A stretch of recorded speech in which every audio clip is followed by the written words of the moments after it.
English philia YouTube ചാനലിലേക്ക് എല്ലാവർക്കും സ്വാഗതം. നമുക്ക് മലയാളികൾക്ക് എല്ലാവർക്കും ഉള്ളൊരു ഇഷ്യൂ ആണ്, ഇംഗ്ലീഷുകാർ ഇംഗ്ലീഷ് സംസാരിക്കുമ്പം നമ്മൾക്ക് മനസ്സിലാവുന്നില്ല. അവരോട് സംസാരിക്കുമ്പോൾ അവർ പറയുന്നത് നമുക്ക് മനസ്സിലാവുന്നില്ല. അല്ലെങ്കിൽ നമ്മൾ ഇംഗ്ലീഷ് മൂവി കാണുമ്പോഴോ എന്ത് ഇംഗ്ലീഷുകാരുടെ മൂവീസോ വീഡിയോസോ എന്ത് കണ്ടാലും അല്ലെങ്കിൽ അവരോട് സംസാരിക്കുമ്പോഴും നമുക്ക് മനസ്സിലാകുന്നില്ല എന്നുള്ളൊരു ഇഷ്യൂ വരാറുണ്ട്. എന്തുകൊണ്ടാണ് അങ്ങനെ മനസ്സിലാവാത്തത് നിങ്ങൾ ചിന്തിച്ചിട്ടുണ്ടോ? നമുക്ക് അറിയാഞ്ഞിട്ടാണോ? അല്ല, നമുക്ക് ഇംഗ്ലീഷ് കുറേയൊക്കെ അറിയാം. നമ്മൾ ഇവിടുത്തെ ഇംഗ്ലീഷുകാർ ഇവിടുത്തെ നമ്മുടെ നാട്ടിൽ ആരെങ്കിലുമൊക്കെ ഇംഗ്ലീഷ് പറയുമ്പോൾ നമുക്ക് മനസ്സിലാവുന്നുണ്ട്. എന്നാൽ ഇംഗ്ലീഷുകാർ പറയുന്ന ഇംഗ്ലീഷ് നമുക്ക് മനസ്സിലാവുന്നില്ല. Why don't we understand English? അല്ലേ, why don't we understand English? English എന്തുകൊണ്ടാണ് നമുക്ക് ഇംഗ്ലീഷുകാർ സംസാരിക്കുമ്പോൾ മനസ്സിലാകാത്തത്? ഇവിടെ തന്നെ നോക്കൂ, ഒരു ഡോണ്ട് കിടപ്പുണ്ടോ? ഡോണ്ട്, അതിൻ്റെ ഫുൾ എന്താ? Do not. ഷോർട്ട് ഫോംസ് ഉപയോഗിക്കും അവർ സംസാരിക്കുന്ന സമയത്ത് കൂടുതലും ഷോർട്ട് ഫോംസ് ആണ് ഉപയോഗിക്കുന്നത്. അതുകൊണ്ടാണ് നമുക്ക് കേൾക്കുമ്പോൾ പെട്ടെന്ന് മനസ്സിലാവാത്തത്. ഇവിടെ നമ്മുടെ മലയാളീസ് എങ്ങനെ സംസാരിക്കുന്നത്? അവർ കൂടുതലും ഷോർട്ട് ഫോംസ് ഉപയോഗിച്ചാൽ തന്നെ നമുക്ക് പെട്ടെന്ന് മനസ്സിലാവും. അവർ പറയുമ്പോൾ നമുക്ക് പെട്ടെന്ന് മനസ്സിലാവില്ല. കുറേ ഫ്ലോയിൽ അങ്ങനെ പോകുമ്പോൾ നമുക്ക് മനസ്സിലാവാത്തത് കൊണ്ടാണ് നമുക്ക് ഇംഗ്ലീഷ് കേട്ടിട്ട് മനസ്സിലാവുന്നില്ല എന്ന് തോന്നുന്നത്. അല്ലെങ്കിൽ നമുക്ക് മനസ്സിലാക്കാൻ പറ്റും. അപ്പം നമുക്ക് ഇന്ന് എന്ത് ചെയ്യാം? അപ്പം ഇന്ന് നമുക്ക് ഷോർട്ട് ഫോംസ് പഠിക്കാം, അല്ലേ? നമ്മൾ ഇന്ന് പഠിക്കാൻ പോകുന്നത് short forms for speaking English fluently. സംസാരിക്കാനും കേൾക്കുമ്പോൾ മനസ്സിലാവാനും വേണ്ടിയിട്ട് നമ്മളിന്ന് ഷോർട്ട് ഫോംസ് പഠിക്കും. അപ്പം ടോപ്പിക്കിലോട്ട് കിടക്കാം. നോക്കൂ, നമ്മളെങ്ങനെയാണ് പറയുക? ഐ ആം പ്ലേയിങ്, അല്ലേ? ഐ ആം പ്ലേയിങ് എന്നാൽ ഐ ആം പ്ലേയിങ് എന്നാണ് നമ്മൾ പറയുന്നത്. ഇംഗ്ലീഷുകാർ എങ്ങനെ പറയും? I am playing, I am playing. മനസ്സിലായോ? I am playing. അപ്പോൾ നമുക്ക് ഇത് നിങ്ങൾക്ക് കേൾക്കുമ്പോൾ മനസ്സിലാവും എന്ന് പറഞ്ഞാൽ ഒരുപാട് കേട്ടിട്ടുള്ളത് കൊണ്ട് മനസ്സിലാവും പെട്ടെന്ന്. മനസ്സിലായോ? അതുപോലെ തന്നെ നെക്സ്റ്റ് എന്താ? വി ആർ എന്നവർ പോലെ we are playing, we are playing. മനസ്സിലായോ? We are playing. ഇനി വി ആർ പ്ലേയിങ് എന്നല്ല, വി ആർ പ്ലേയിങ് എന്നാ പറയുക. ചെറിയൊരു ഇതേ വരത്തുള്ളൂ. സ്പീഡിൽ പറയുമ്പം ചിലപ്പോൾ നമുക്ക് ബുദ്ധിമുട്ട് വന്നേക്കാം. ഇനി ഇത് ഈസി ആയിട്ടുള്ള കാര്യങ്ങൾ കുറച്ചുകൂടി താഴോട്ട് പോകുമ്പം നിങ്ങൾക്ക് കുറച്ച് ടഫായിട്ടുള്ള കാര്യങ്ങൾ മനസ്സിലാവും. അപ്പോഴേ നിങ്ങൾക്ക് മനസ്സിലാവുള്ളൂ. അതിന് വേണ്ടിയിട്ടാണ്. മനസ്സിലായല്ലോ? ഇനി യു ആർ പ്ലേയിങ് എന്ന് പറയില്ല, you are playing, you are playing. മനസ്സിലായോ? You are playing. മനസ്സിലായല്ലോ? ഇനി ഹി ഈസ് പ്ലേയിങ്. ഇവിടെ ഇതൊക്കെ കുറച്ച് ഈസിയാണ്. ആ യുവിൻ്റെ കൂടെ ആർ ചേർത്താൽ മതി. ആർ മാത്രം അങ്ങ് ചേർത്താൽ മതി. യു ആർ പ്ലേയിങ് എന്ന് പറയാം. താഴോട്ട് പോകുമ്പോൾ കുറച്ച് ഹാവും ഹാസൊക്കെ വരുമ്പോഴാണ് കുറച്ച് പാട് വരുന്നത് നമുക്ക് മനസ്സിലാവാൻ. മനസ്സിലായല്ലോ? ഇവിടെ ഹീ ഈസ് എന്നുള്ള ഹീസ് പ്ലേയിങ് എന്ന് പറയുമ്പം ആ പ്രാസത്തിൽ തന്നെ ഹീസ് എന്ന് നമുക്ക് കേൾക്കും. ഈസ് എടുത്ത് പറയുന്നില്ല എന്ന് മാത്രമേ ഉള്ളൂ. ഈ ഷോർട്സ് ഒക്കെ ഇത്രയും കാര്യങ്ങൾ നിങ്ങൾക്ക് ഈസി ആയിട്ട് മനസ്സിലാവും. He's playing, he's playing, he's playing. മനസ്സിലായല്ലോ? ഇനി അടുത്തെന്താ? അടുത്ത് ഇറ്റ് ഈസ് റെയിനിങ് എന്നാണ് നമ്മൾ പറയുക. ഇറ്റ് ഈസ് റെയിനിങ് എന്ന് പറഞ്ഞാൽ അർത്ഥം എന്താ? മഴ പെയ്യുന്നുള്ളതിനാണ് ഇറ്റ് ഈസ് റെയിനിങ്, അല്ലേ? അപ്പം നമ്മൾ ഇറ്റ് ഈസ് റെയിനിങ് എന്ന് പറയാം. അവരെന്ത് പറയും? It's raining, it's raining.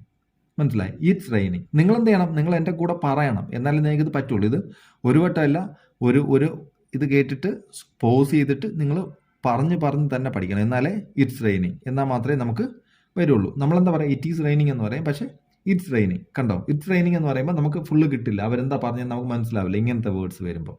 ഇനി ഇവിടെ ഷീ ഈസ് പ്ലേയിങ്, അല്ലെ? ഷീ ഈസ് പ്ലേയിങ് എന്ന് നമ്മൾ പറയും. മറ്റവരെന്ത് പറയും? ഇംഗ്ലീഷുകാരെന്ത് പറയും? She's playing, she's playing. മനസ്സിലായോ? ഷീസ് പ്ലേയിങ് പറയണം. ഇനി ദേ ആർ പ്ലേയിങ്, അല്ലേ? അല്ലെങ്കിൽ ദേ ആർ സ്റ്റഡിങ്. എന്ത് പറഞ്ഞാൽ ഞാൻ ഒരു വേർഡ് വെച്ച് പറയുന്നതേ ഉള്ളൂ, അല്ലേ? They are playing, they are studying, they are doing something, they are making food. എന്ത് വേണമെങ്കിലും നമ്മൾ എന്ത് പറഞ്ഞാൽ ദേ ആർ. മറ്റേ നമ്മൾ കേൾക്കുമ്പം ദെയർ എന്ന് കേൾക്കും, അല്ലേ?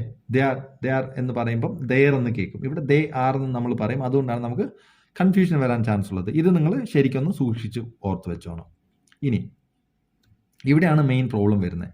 I have completed my work എന്നാണ് നമ്മൾ പറയുന്നത്. I have completed my work എന്ന് നമ്മൾ പറയും. ഇന്ത്യൻസ്, അല്ലേ? ഇന്ത്യൻസ് അല്ലെങ്കിൽ മലയാളികൾ ആരാണേലും നമ്മൾ ശരിക്ക് എന്താ പറയേണ്ടതല്ല, അതും ശരി തന്നെയാണ്. പക്ഷേ ഇംഗ്ലീഷുകാർ സംസാരിക്കുമ്പോൾ ഇങ്ങനെ I have completed, I have ഇത്രേ പറയുള്ളൂ. I have completed my work, I have finished my home work. എന്താണേലും ഐ ഹാവ് ഇത്രയും പറയുമ്പോൾ നമുക്ക് മനസ്സിലാവില്ല അവർ വേറെന്തോ വേർഡ് പറഞ്ഞെന്ന് നമുക്ക് തോന്നും. നമ്മൾ ഐ ഹാവ് കംപ്ലീറ്റഡ് എന്ന് പറയും. അവർ പറയും ഐ ഹാവ് കംപ്ലീറ്റഡ്. മനസ്സിലായല്ലോ? ഇതൊന്ന് ഓർത്ത് വെച്ചുകൊള്ളണം. ഇത് വളരെ ഇമ്പോർട്ടൻ്റ് ആണ്. ഇനി വി ഹാവ് നോക്കൂ, വി ഹാവ് കംപ്ലീറ്റഡ് എന്ന് നമ്മൾ പറയും. Our work, we have completed our work, അല്ലെങ്കിൽ we have finished our dinner, എന്ത് വേണേലും എന്താണേലും വി ഹാവ് എന്ന് നമ്മൾ പറയും. പക്ഷേ ഇംഗ്ലീഷുകാർ എന്ത് പറയും? ഇംഗ്ലീഷല്ല ഇവിടെയും പറയുന്നുണ്ട് ആൾക്കാർ, അറിയുന്നവർ, ഷോർട്ട് ഫോം അറിയുന്നവരെങ്ങനെ പറയും?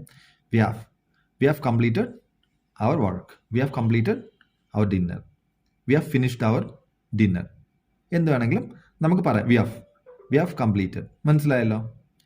ഇനി every one is playing, every one is playing, എല്ലാവരും കളിക്കുന്നു എന്നുള്ള അർത്ഥമാണ്. Every one is playing. ഇവിടെ നമ്മൾ എന്ത് പറയണം? Every one's playing, every one's playing, every one's playing എന്നാ പറയാ. Every one's playing. മനസ്സിലായല്ലോ? ഇനി I can't sing, I cannot SIM എന്നാണ് നമ്മൾ പഠിച്ചത്. ഇത് ഓൾമോസ്റ്റ് നമ്മൾ പറയുന്ന കാര്യമാണ്. ഇത് ഓൾറെഡി നമ്മൾ അറിയാം. ഐ കാൺ സിം ഈസിയുമാണ്. ഐ കാൺ സിം എന്ന് നമ്മൾ പറയാറുണ്ട്. ഐ കനോട്ട് എന്ന് ആരും അധികം പറയാറില്ല. കനോട്ടാണ് ശരിക്കുള്ളത്. കനോട്ട് എന്ന് ആരും പറയാറില്ല. കാണ്ടെന്നാണ് കൂടുതൽ ഉപയോഗിക്കേണ്ടത്. I can sing. മനസ്സിലായല്ലോ? ഇനി ഐ കുഡിൻ സിം അല്ലെങ്കിൽ ഐ കുഡ് നോട്ട് സിം. ഇതും വളരെ ടഫ് അല്ല.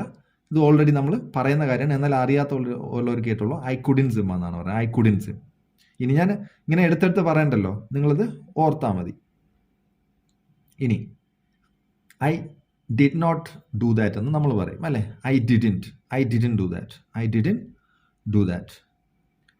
ദേ ആർ നോട്ട് മൈ ഫ്രണ്ട്സ് എന്ന് പറയും. They are not my friends, they are in my friends. ഇതും ചിലപ്പോൾ ചിലർക്ക് അറിയില്ലായിരിക്കും. ഇത് കൂടുതൽ ഉപയോഗിക്കുന്നതിനാണ്. They are in my friends, they are in my friends, they are not my friends. മനസ്സിലായല്ലോ? ദേ ആർ ഇൻ മൈ ഫ്രണ്ട്സ്. ഇനി ഹി വാസൻറ്റ്, ഇതൊക്കെ ഈസിയാണ്. വാസ് നോട്ട് അല്ലെങ്കിൽ നമ്മൾ ഹി വാസ് നോട്ട് ഇൻവൈറ്റഡ് എന്ന് നമ്മൾ പറയും. ഇവിടെ he wasn't invited to the party, he wasn't invited to the party. ഇനി നോക്കൂ, ദേ വെയർ നോട്ട് അല്ല, they weren't invited to the party. Were not തെറ്റെന്നല്ല. നമ്മളിപ്പോൾ പഠിക്കുന്നത് എന്താ?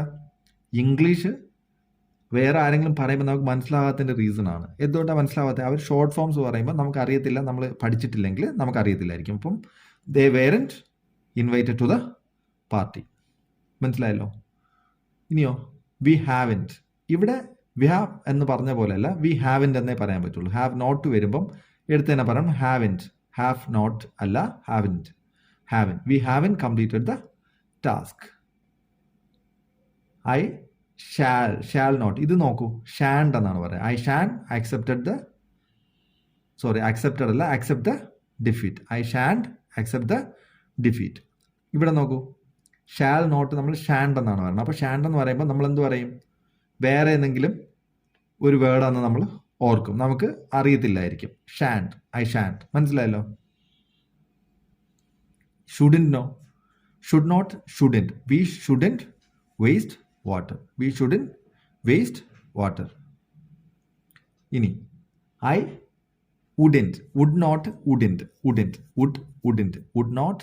എന്ന് പറയും. I wouldn't like to hurt anyone. ഇനി I won't hurt anyone. ഇവിടെ നോക്കൂ, വിൽ നോട്ട് നമ്മൾ എന്ത് പറയണം? വോണ്ട്. ഷാൽ നോട്ടിന് ഷാൻഡ്. ഇവിടെ നമ്മൾ വിൽ നോട്ടിന് വോണ്ട് പറയും. മനസ്സിലായല്ലോ? I won't hurt anyone. Will not, shall നോട്ടിന് എന്ത് പറയണം? ഷാൻഡ് എന്ന് പറഞ്ഞാൽ അല്ലേ? I shan't. ഇവിടെ വിൽ നോട്ടിന് വോണ്ട് എന്ന് പറയണം. I won't. ഇനി ലെറ്റസ് ഗോ എന്ന് നമ്മൾ പറയും അല്ലേ? അവർ ലെറ്റ്സ് ഗോ എന്ന് പറയും. Let's go. അപ്പം മനസ്സിലായല്ലോ? ഇങ്ങനെയാണ് നമ്മൾ ഷോർട്ട് ഫോംസ് നിങ്ങൾക്ക് കേട്ടാലും മനസ്സിലാവണം. ഇനി നിങ്ങൾക്ക് പറയുമ്പോഴും കുറച്ച് ഈസി ആയിരിക്കും, കുറച്ച് ഫ്ലോ കിട്ടും സംസാരിക്കുമ്പോൾ. ഇങ്ങനെ നിങ്ങൾ സംസാരിച്ച് കഴിഞ്ഞാൽ. അപ്പോൾ ഇത്രയും കാര്യങ്ങൾ നിങ്ങൾ പഠിച്ചു കഴിഞ്ഞാൽ ഒരുമാതിരി കാര്യങ്ങൾ നിങ്ങൾ ആരെങ്കിലും പറയുമ്പോൾ, ഇംഗ്ലീഷുകാർ തന്നെ സംസാരിച്ചാലും നിങ്ങൾക്ക് മനസ്സിലാക്കാൻ പറ്റും. മനസ്സിലായെന്ന് ഞാൻ വിശ്വസിക്കുന്നു. ഇനി എന്തെങ്കിലും ഡൗട്ട് ഉണ്ടെങ്കിൽ നിങ്ങൾ കമൻറ്റ് ചെയ്യുക. പിന്നെ എന്തെങ്കിലും പറഞ്ഞതിൽ തെറ്റിപ്പോയിട്ടുണ്ടെങ്കിലോ മാറിപ്പോയിട്ടുണ്ടെങ്കിൽ നിങ്ങൾക്ക് തീർച്ചയായിട്ടും കമൻറ്റ് ചെയ്യാവുന്നതാണ്. നിങ്ങളുടെ കൺസ്ട്രക്റ്റീവ് ക്രിറ്റിസിസം എപ്പോഴും ഞാൻ അക്സെപ്റ്റ് ചെയ്യുന്നതായിരിക്കും. മനസ്സിലായല്ലോ? എല്ലാവരും അറിഞ്ഞിട്ടല്ല എല്ലാം ചെയ്യുന്നത്. ഞാനും ഒരുപാട് തെറ്റുകളും ഒക്കെ പറയുമ്പോഴും കേൾക്കുമ്പോഴും ഒക്കെ തെറ്റ് സംഭവിക്കാറുണ്ട്. അപ്പം എന്തെങ്കിലും തെറ്റുകൾ വന്നിട്ട് നിങ്ങൾ പറയുക. അപ്പം നമുക്ക് അതിനനുസരിച്ച് മുന്നോട്ട് പോകുന്നതായിരിക്കും. മനസ്സിലായല്ലോ? അപ്പം ഇന്നത്തേക്ക് ഇത്രയും മതി. ഇനി എന്തെങ്കിലും ഡൗട്ട് ഉണ്ടെങ്കിൽ കമൻറ്റ് ചെയ്യുക. കമൻറ്റിൽ നമ്മൾ ക്ലാരിഫൈ ചെയ്യുന്നതായിരിക്കും നിങ്ങളുടെ ഡൗട്ട്സ്. അപ്പം ഇത്ര നേരം എൻ്റെ വീഡിയോ കണ്ടതിന് thank you very much. Take care.